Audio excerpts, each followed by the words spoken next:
Neil Armstrong will be forever known as the first person to walk on the moon. But less well known are his early exploits as a test pilot. Armstrong risked life and limb in a variety of experimental vehicles before he became an astronaut, a career that very nearly didn't happen. In the center of a large, bright hangar at California's Edwards Air Force Base was a large cross made of 2 iron girders balanced on a universal truck joint. 6 thrusters on the ends of the cross's limbs shot spurts of compressed nitrogen every time Neil Armstrong, sitting in a makeshift cockpit on the cross's forward end, moved the control stick in his left hand. It might not have looked it in 1956, but this barebones simulator was the future Moonwalker's first step into space. Armstrong's love affair with aviation began when he was 6 years old and skipped Sunday school to take an airplane ride with his father.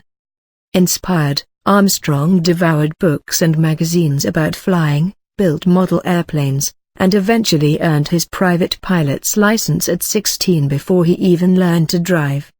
In 1947, he began his formal training, enrolling at Purdue University, Indiana, in a 4-year engineering program in exchange for 3 years of service with the U.S. Navy.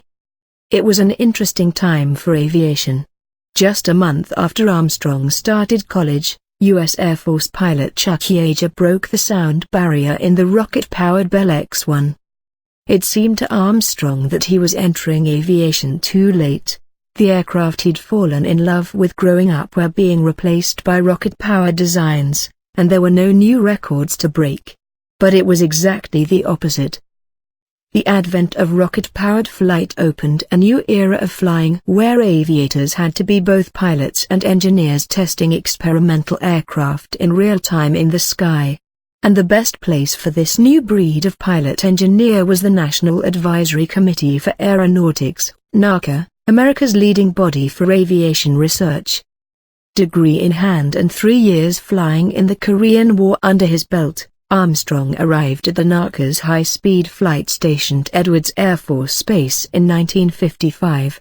He joined 4 other pilots flying anything from bombers to experimental rocket planes to futuristic simulators.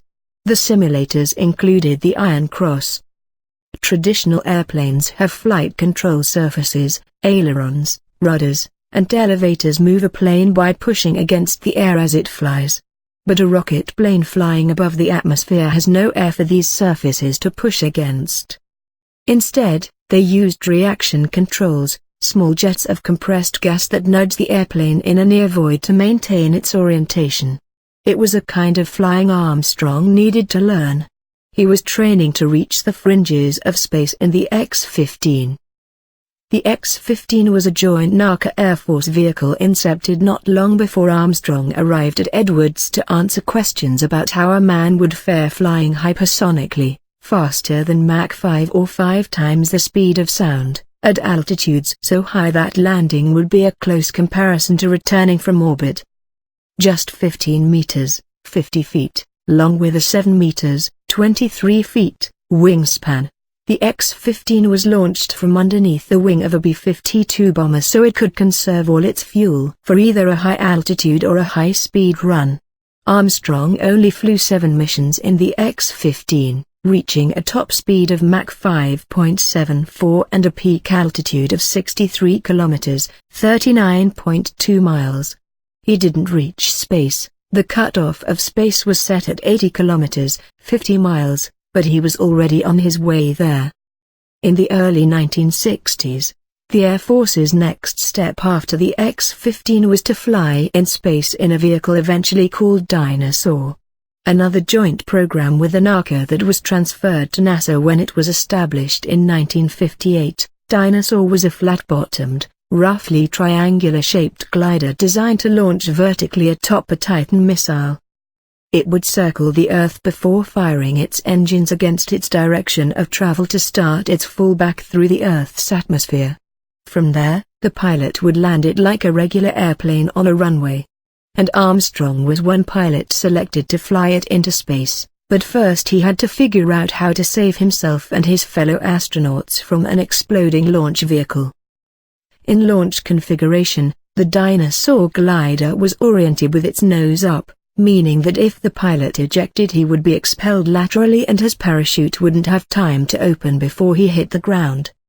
The better option, Armstrong saw, was to use dinosaurs' aerodynamics.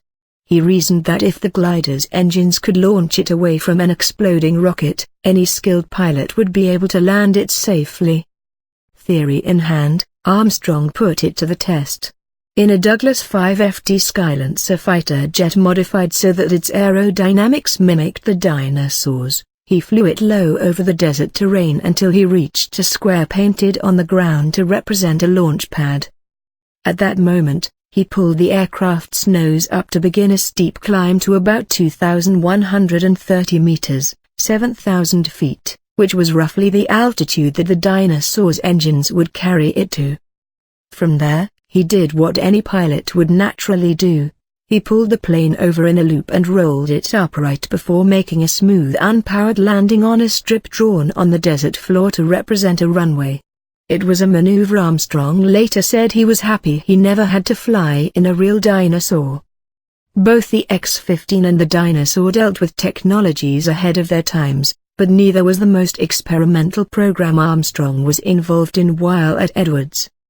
In the early 1960s, NASA was keen to move away from ending orbital space flights with splashdowns in the ocean. Astronauts were accomplished pilots who didn't need an armada of Navy ships to pull them out of the water. The space agency was researching using a paraglider wing to land the second-generation Gemini spacecraft on a runway at the end of its missions. This novel landing system caught the attention of Milt Thompson, another test pilot at Edwards, who eventually convinced Armstrong to help him build a homemade test vehicle. Armstrong's simple yet brilliant refrain about small steps and giant leaps, its intonation betraying such acute awareness of the historic nature of the moment, remains forever etched into the minds of a generation who witnessed the moon landings firsthand. The pilot's self-guided project was eventually approved as an official program to spare either man dying in their own creation. With input from others at Edwards, the pair eventually built a barebones paraglider research vehicle called the Paracef. It took to the skies in 1961 with Thompson in the cockpit towed behind Armstrong in a small airplane, and though the Paracef proved paraglider landings were feasible, the system was never implemented. Though Edwards had been Armstrong's ideal workplace when he arrived in 1955, things changed in April 1962 when NASA announced it would be selecting a second group of astronauts. The agency received 253 applications by the 1st of June deadline, and a week later Armstrong's was quietly added to the list. A simulation expert from Edwards was so convinced of Armstrong's potential as an astronaut that he added the late application to the pile before the NASA Selection Committee's first meeting. After a series of grueling medical and psychological tests,